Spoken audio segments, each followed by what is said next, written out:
На ТО Гибатуска ГРЭС-1 имени Булата Нуржанова внедрена система видеонаблюдения с применением технологий искусственного интеллекта, направленная на повышение уровня охраны труда и промышленной безопасности.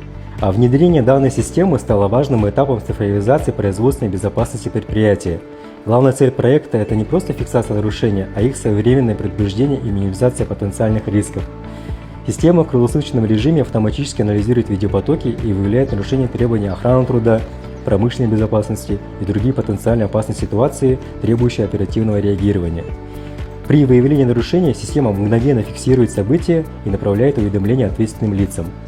А в рамках проекта на предприятии установлено 266 камер видеонаблюдения, внедрены умные каски с функцией онлайн-трансляции и система громкоговорящей связи.